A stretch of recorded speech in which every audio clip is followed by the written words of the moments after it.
नई दिल्ली में विकसित भारत यंग लीडर्स डायलॉग का शुभारंभ। झारखंड समेत देश के 3000 युवा ले रहे हैं हिस्सा। प्रधानमंत्री 12 जनवरी को करेंगे संवाद। बाबूलाल मरांडी खूंटी में दिवंगत पढ़ा राजा सोमा मुंडा के परिजनों से मिले। पलामू सांसद वीडी राम ने जी राम जी योजना की गिनाई खूबियां। कांग्रेस को घेरा। साहेबगंज में सीबीआई ने अवैध खनन मामले में बढ़ाया जांच का दायरा। आरोपियों के ठिकानों पर दी दबिश। नोटिस चस्पा करने की तैयारी। और राज्य के कई हिस्सों में ठंड का प्रकोप बरकरार। अधिकांश जिलों में 8 डिग्री से नीचे न्यूनतम तापमान। आने वाले दिनों में न्यूनतम तापमान में थोड़ी वृद्धि के आसार।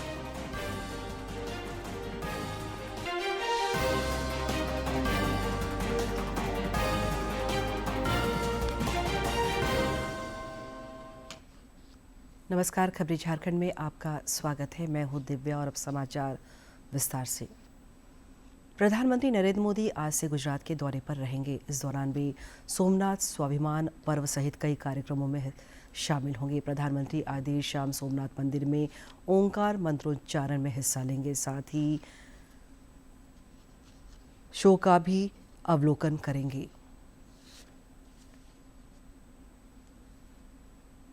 प्रधानमंत्री नरेंद्र मोदी आज सोमनाथ स्वाभिमान पर्व में शामिल होंगे। गुजरात में जारी सोमनाथ स्वाभिमान पर्व का आज तीसरा दिन है और इस कार्यक्रम में देश भर से श्रद्धालु पहुंच रहे हैं। और इसके साथ ही मंदिर परिसर के भीतर 72 घंटे तक लगातार ओम का जाप किया जा रहा है। पीएम आज रात वहां ओंकार मंत्र का जाप करेंगे और साथ ही एक ड्रोन शो का अवलोकन करेंगे। रविवार को प्रधानमंत्री एक शौर्य यात्रा में भाग लेंगे और इस यात्रा में 108 घोड़ों की प्रतीकात्मक शोभा यात्रा निकाली जाएगी। ये वीरता और बलिदान का प्रतीक है। ये कार्यक्रम सोमनाथ मंदिर पर प्रथम आक्रमण के बाद से अटूट भावना और सभ्यतागत निरंतरता के 1000 वर्ष पूरे होने के उपलक्ष्य में आयोजित की जा रही है। प्रधानमंत्री मोदी की भागीदारी भारत की समृद्ध सांस्कृतिक और आध्यात्मिक विरासत के संरक्षण और उत्सव के लिए उनकी प्रतिबद्धता की पुष्टि करती है।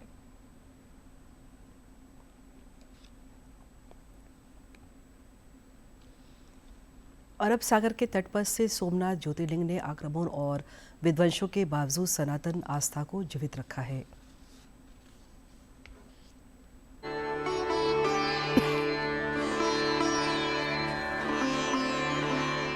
सोमनाथ क्यों कहा जाता है? वेरावल और गुजरात का पश्चिमी सिरा, ये है पवित्र प्रभास क्षेत्र, अरब सागर के किनारे स्थित, और यही है सोमनाथ। प्रथम ज्योतिर्लिंग शिव पुराण, स्कंद पुराण, श्रीमद् भागवत पुराण में सोमनाथ की महिमा का वर्णन है। ये वो स्थल है जहां देवादिदेव महादेव ने चंद्रदेव को दक्ष प्रजापति के शाप से मुक्त किया था। इसलिए ज्योतिर्लिंग को सोमनाथ के नाम से जाना जाता है। ज्योतिर्लिंग और शिवलिंग में अंतर। शिवलिंग की स्थापना की जाती है और वह मानव निर्मित है, लेकिन ज्योतिर्लिंग स्वयंभू होता है। देश में 12 स्थान ऐसे हैं जहां शिव ज्योतिर्लिंग के रूप में विराजमान है।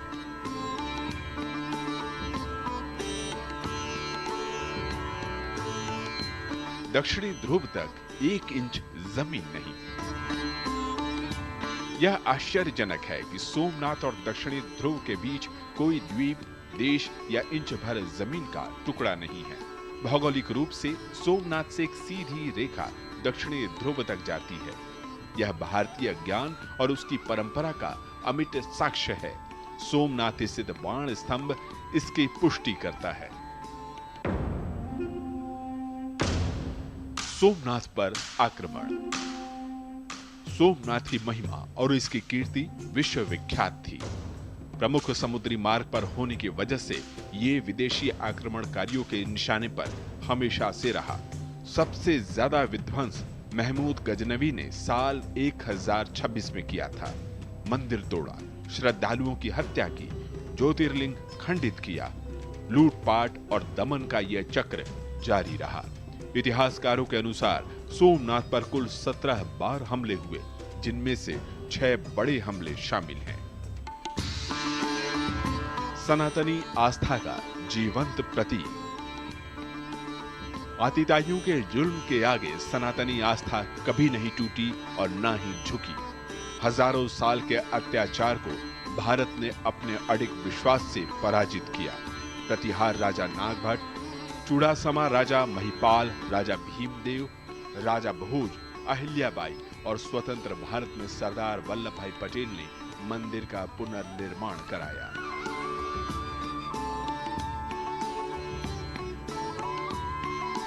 स्वाभिमान पर्व। आतिताइयों की हार सनातनी परंपरा के विजय का उत्सव है स्वाभिमान पर्व। प्रधानमंत्री नरेंद्र मोदी 11 जनवरी को सोमनाथ शौर्य यात्रा का नेतृत्व करेंगे।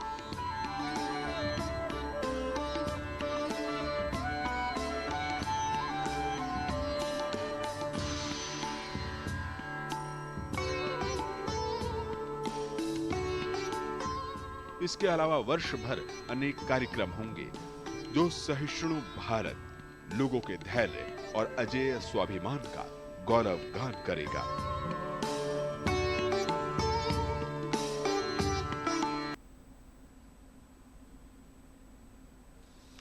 नई दिल्ली में विकसित भारत यंग लीडर्स डायलॉग का दूसरा संस्करण चल रहा है। केंद्रीय मंत्री मनसुख मांडविया ने लीडर्स डायलॉग को संबोधित करते हुए युवाओं को विकसित राष्ट्र के निर्माण में भागीदारी के लिए प्रेरित किया। राष्ट्रीय सुरक्षा सलाहकार अजीत डोभाल ने इस दौरान अपने संबोधन में जीवन में निर्णय लेने की क्षमता को महत्वपूर्ण बताया। इस संवाद कार्यक्रम में झारखंड समेत देश के 3000 युवा हिस्सा ले रहे हैं। विकसित भारत यंग लीडर्स डायलॉग 2026 के दूसरे संस्करण का भव्य उद्घाटन किया। इस अवसर पर मनसुख मांडविया ने प्रधानमंत्री मोदी के उस ऐतिहासिक विजन को साझा किया जिसे लाल किले की प्राचीर से 140 करोड़ देशवासियों को विकसित भारत के लिए पंच प्रण का संकल्प दिलवाया गया। मनसुख मांडविया ने कहा कि प्रधानमंत्री का लक्ष्य सार्वजनिक जीवन में 1 लाख ऐसे युवा नेतृत्व को तैयार करना है जिनकी कोई पारिवारिक राजनीतिक पृष्ठभूमि ना हो। ये मंच युवाओं को विकसित भारत 2047 के लक्ष्य को प्राप्त करने के लिए नवीन विचार और समाधान पेश करने के लिए एक गतिशील अवसर दे रहा है। प्रधानमंत्री जी ने रेड फोर्ट से उद्बोधन करते हुए कहा था कि मुझे विकसित भारत बनाना है।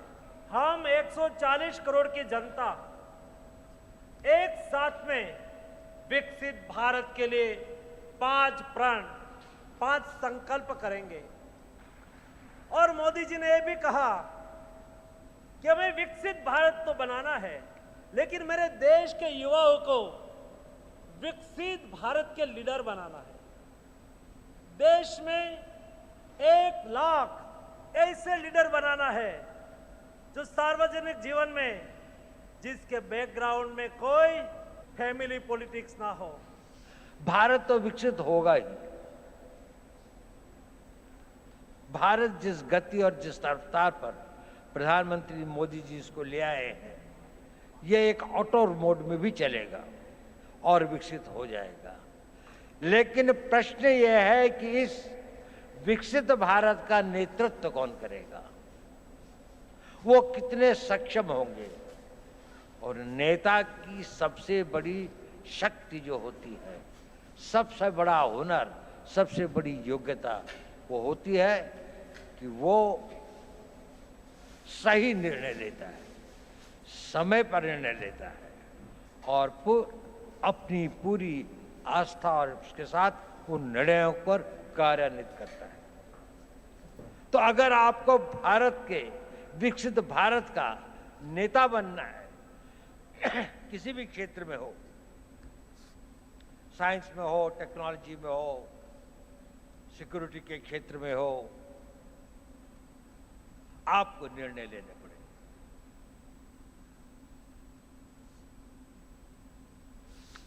प्रधानमंत्री नरेंद्र मोदी विकसित भारत यंग लीडर्स डायलॉग में 12 जनवरी को युवाओं से संवाद करेंगे। उन्होंने एक सोशल मीडिया पोस्ट में इस बात की जानकारी साझा करते हुए कहा कि अद्भुत जोश और बेमिसाल जज्बे से भरी हमारी युवा शक्ति सशक्त और समृद्ध राष्ट्र के लिए संकल्पबद्ध है।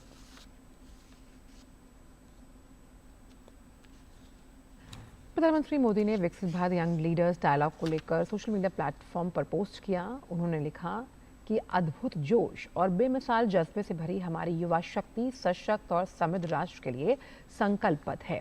विकसित भारत यंग लीडर्स डायलॉग में देश भर के अपने युवा साथियों से संवाद को लेकर बेहद उत्सुक हूं। इस कार्यक्रम में 12 जनवरी को आप सभी से मिलने वाला हूं। राज्य में इन दिनों अपराधी बेखौफ होकर वारदातों को अंजाम दे रहे हैं। खूंटी में पिछले दिनों अपराधियों ने पढ़ा राजा सोमा मुंडा की हत्या कर दी थी, जिसके बाद राज्य सरकार विपक्ष के निशाने पर है। भाजपा के देश अध्यक्ष बाबूलाल मरांडी ने खूंटी पहुंचकर परिजनों से मुलाकात की और दिवंगत को श्रद्धांजलि दी। मौके पर उन्होंने राज्य की विधि व्यवस्था की स्थिति पर सरकार को घेरा।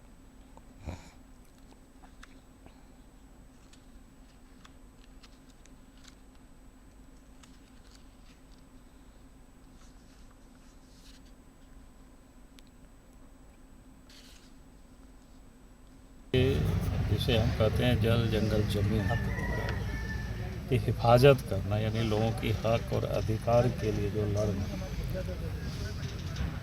तो उनके एक प्रकार से स्वाभाविक गुण था। जो पढ़ा राजा थे तो जो उनका जो एक दायित्व था, जो कर्तव्य था कि वे समाज को हक दिलाना या उसके लिए लड़ाई लड़ना, तो लड़ते थे। और निश्चित रूप से मैं समझता हूं कि कई लोगों के कांटे बने होंगे और उन लोगों ने जो इस प्रकार के दुस्साहस किया है, तो निश्चित रूप से मैं कह सकता हूं कि वो लोग बचेंगे नहीं। पलामू सांसद बीडी राम ने मेदिनीनगर में प्रेस वार्ता कर विकसित भारत जी राम जी योजना की खूबियां बताई। उन्होंने कहा कि प्रधानमंत्री नरेंद्र मोदी के नेतृत्व में और निर्देशन में केंद्र सरकार गरीब कल्याण और विकसित भारत के लक्ष्य को प्राप्त करने के लिए भागीरथ अभियान में जुटी है। मनरेगा की तुलना में विकसित भारत जी राम जी योजना में श्रमिकों को अधिक रोजगार की गारंटी होगी। केंद्र सरकार ने इसके लिए प्राप्त वित्तीय प्रबंध किए हैं। पलामू सांसद ने कांग्रेस और झामुमो पर इस योजना को लेकर जनता को गुमराह करने का भी आरोप लगाया। उन्होंने यह भी कहा कि कांग्रेस का नाम बदलने का इतिहास रहा है, भाजपा काम पर भरोसा करती है।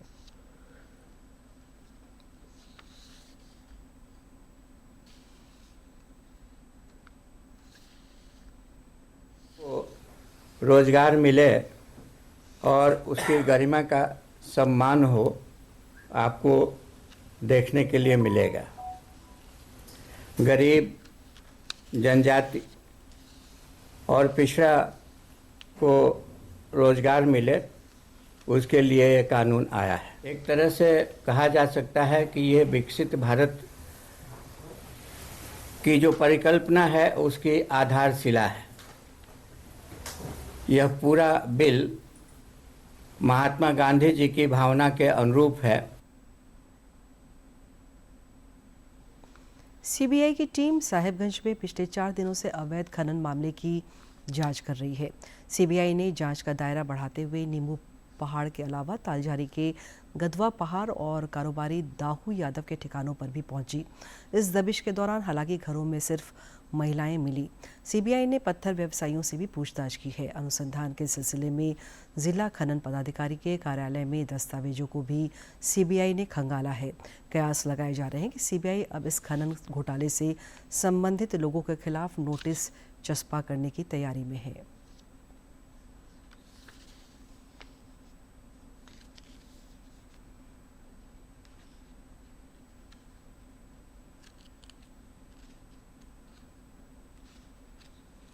प्रधानमंत्री नरेंद्र मोदी की प्रगति बैठकों ने देश में जन कल्याण और विकास को नया आयाम दिया है। काजीपेट बल्हार शहर रेल लाइन परियोजना को भी इससे गति मिली है।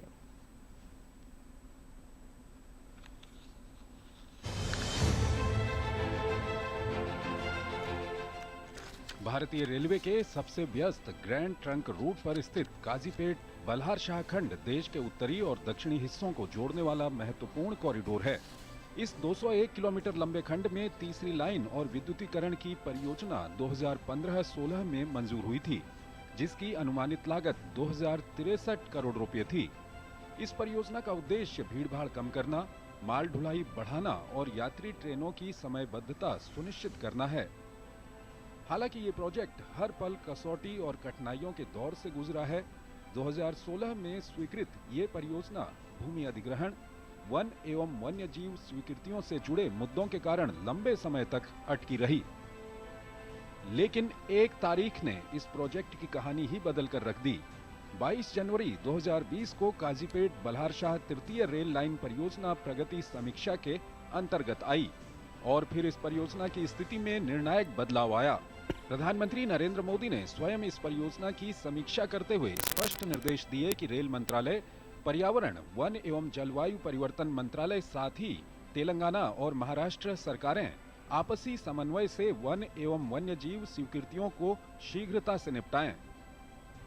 प्रधानमंत्री के इन स्पष्ट और समयबद्ध निर्देशों ने सालों से लंबित फाइलों को गति दी और परियोजना के लिए महत्वपूर्ण मार्ग खोल दिया।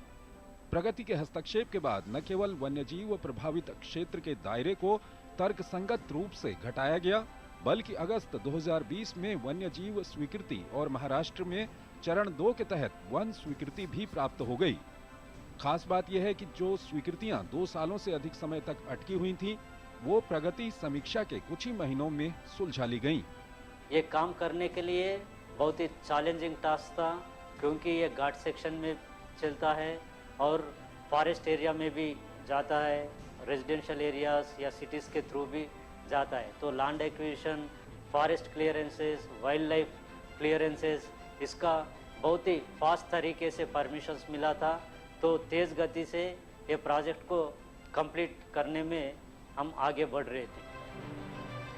नवंबर 2025 तक की रिपोर्ट के अनुसार कुल 201 से 205 किलोमीटर में से लगभग 187 किलोमीटर कमीशन हो चुका है, जिसमें काजीपेट, राघोपुरम, सिरपुर टाउन, सिरपुर कागजनगर, आसिफाबाद, बेल्लमपल्ली तेलंगाना और बल्हारशाह, मणिकगढ़, माकुड़ी, सिरपुर टाउन महाराष्ट्र शामिल हैं। बाकी 18 किलोमीटर के भी जल्द पूर्ण होने की उम्मीद है। आज परियोजना 94.55% भौतिक प्रगति के साथ अपने अंतिम चरण में है। जून 2026 तक इसके पूरे होने पर यह परियोजना कोयला, सीमेंट, खाद्यान्न और ऊर्जा क्षेत्र की लॉजिस्टिक्स को मजबूती देगी, मालगाड़ियों की गति और विश्वसनीयता बढ़ाएगी और यात्रियों के लिए समय पालन में सुधार लाएगी। पूर्ण विद्युतीकरण के साथ ये परियोजना हरित और सतत परिवहन के प्रधानमंत्री के विजन को भी साकार करती है। ये प्रोजेक्ट से बहुत सारे ट्रांसपोर्टेशन में मूवमेंट आएगा, इंडस्ट्रियल डेवलपमेंट भी आएगा।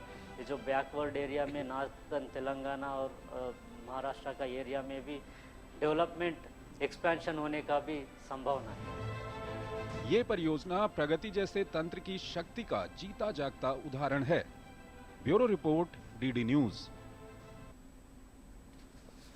भारत निर्वाचन आयोग ने वोटरों की सुविधा के लिए book A call with BLO सुविधा शुरू की है। इस सेवा से मतदाता अब सीधे बीएलओ से जुड़ सकेंगे।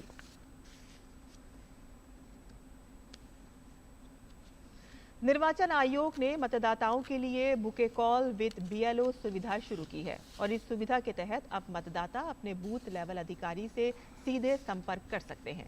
ये सुविधा मतदाता सूची या एसआईआर से संबंधित किसी भी जानकारी या सहायता के लिए अत्यंत उपयोगी है। चुनाव आयोग की आधिकारिक वेबसाइट या ईसीआई नेट पर लॉगिन करके मतदाता इस सुविधा का लाभ उठा सकते हैं। लॉगिन करने के बाद book A call with BLO विकल्प चुनने पर बीएलओ 48 घंटे के भीतर मतदाता से संपर्क करेंगे।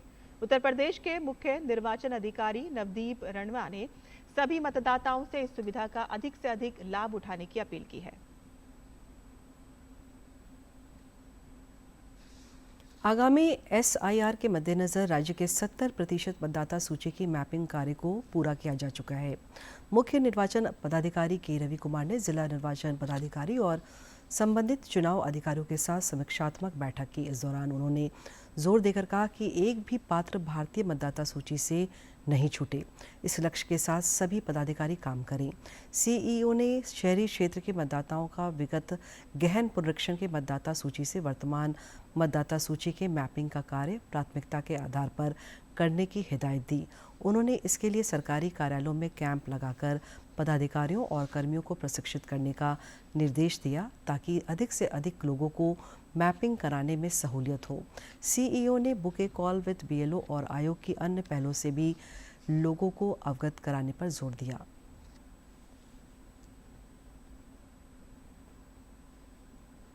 70% का पैरेंटल मैपिंग कंप्लीट हो चुका है। पैरेंटल मैपिंग मतलब सेल्फ मैपिंग, प्रोजेनी मैपिंग है, ताकि 70% का वोटर है उनका 2003 के SIR से मैपिंग हो चुका है। अभी बाकी का भी मैपिंग करने के लिए बाकी है। अर्बन एरिया में थोड़ा सा मैपिंग का परसेंटेज कम है, उसका सुधार करने के लिए साथ ही साथ प्रत्येक वोटर का अपने BLO से संपर्क रखने के लिए प्रत्येक घर पर एक छोटा सा SIR स्टिकर लगाया जा रहा है। उसी स्टिकर में BLO का नाम, उनका बूथ नंबर, असेंबली नंबर, उनका मोबाइल नंबर रहेगी। उसका माध्यम से वोटर घर बैठे बैठे अपने BLO से सीधे संपर्क करके अपने SIR को लेकर सेवा ले सकते हैं। राज्य में शीतलहर और ठंड का प्रकोप बरकरार है। आज भी कई इलाके में शीतलहर को लेकर मौसम विज्ञान केंद्र ने येलो अलर्ट जारी किया है। पिछले 24 घंटे के दौरान खूंटी में न्यूनतम तापमान 1.4 डिग्री सेल्सियस रिकॉर्ड किया गया, जो राज्य में सबसे कम रहा। राज्य के अधिकांश जिलों में न्यूनतम तापमान फिलहाल 8 डिग्री से नीचे चल रहा है। आने वाले दिनों में पारा थोड़ा ऊपर चढ़ सकता है और ज़्यादा जानकारी दे रहे हैं हमारे सहयोगी। पहाड़ों में भारी बर्फबारी के कारण और पश्चिमी विक्षोभ से चलने वाली ठंडी हवाओं के कारण पूरे राज्य में ठंड और शीतलहर का कहर जारी है। मौसम विभाग के अनुसार पिछले 24 घंटों में राज्य का सबसे ठंडा इलाका मैक्लुस्कीगंज रहा, जहां का न्यूनतम तापमान -2 डिग्री सेल्सियस तक पहुंच गया। ठंड इतनी थी कि ओस की बूंदें भी बर्फ बन गई। वहीं लोग अलाव जलाकर ठंड से खुद को बचाते रहे। वहीं राज्य का सबसे ठंडा जिला खूंटी रहा, जहां का न्यूनतम तापमान 1.5 डिग्री सेल्सियस तक पहुंच गया।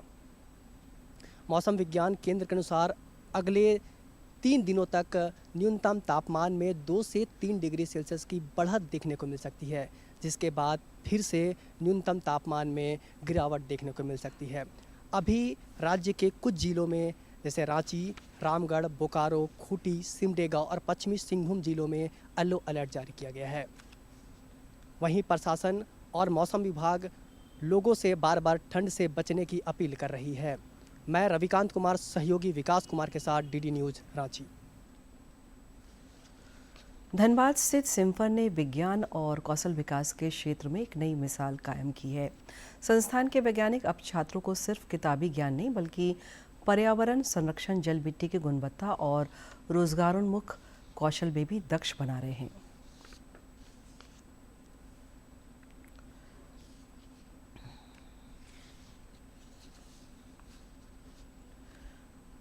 सिम्फर में BBMKU के जियोलॉजी विभाग के MSc के 35 छात्रों को विशेष प्रशिक्षण दिया जा रहा है।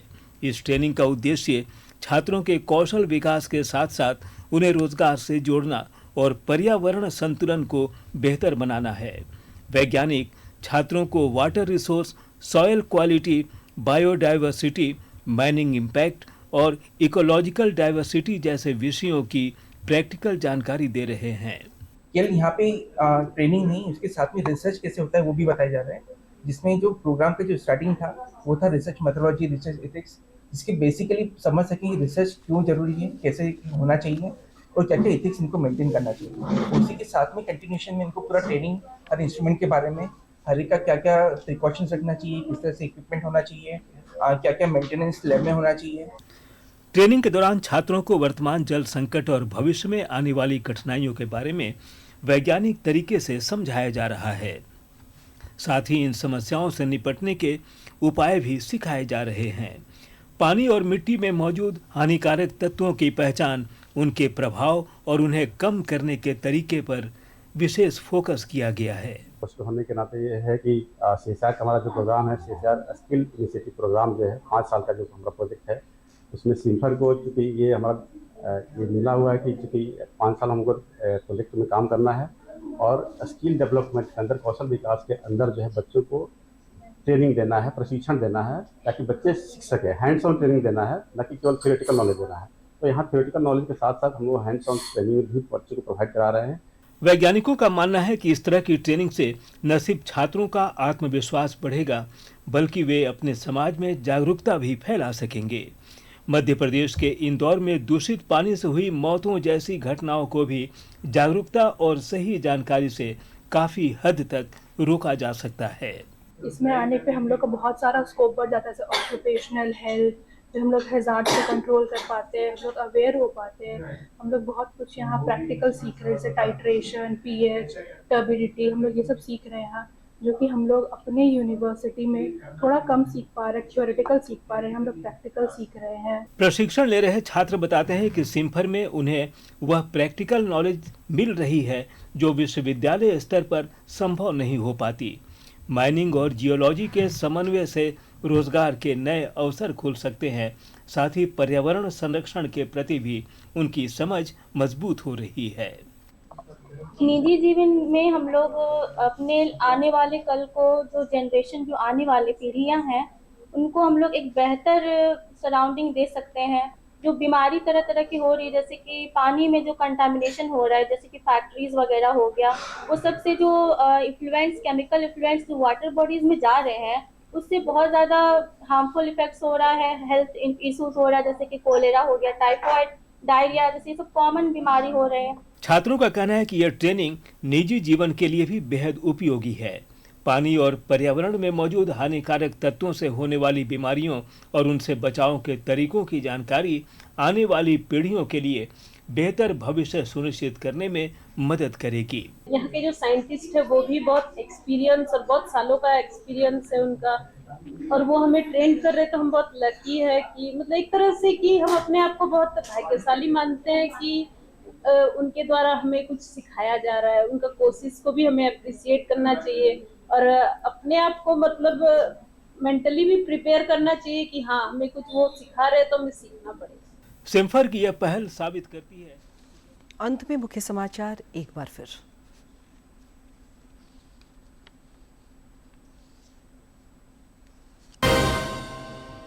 नई दिल्ली में विकसित भारत यंग लीडर्स डायलॉग का शुभारंभ। झारखंड समेत देश के 3000 युवा ले रहे हैं हिस्सा। प्रधानमंत्री 12 जनवरी को करेंगे संवाद। बाबूलाल मरांडी खूंटी में दिवंगत पढ़ा राजा सोमा मुंडा के परिजनों से मिले। पलामू सांसद बीडी राम ने जी राम जी की योजना की गिनाई खूबियां। कांग्रेस को घेरा। साहेबगंज में सीबीआई ने अवैध खनन मामले में बढ़ाया जांच का दायरा। आरोपियों के ठिकानों पर दी दबिश, नोटिस चस्पा करने की तैयारी।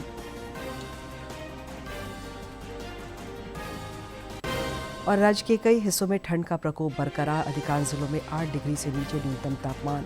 आने वाले दिनों में न्यूनतम तापमान में थोड़ी वृद्धि के आसार।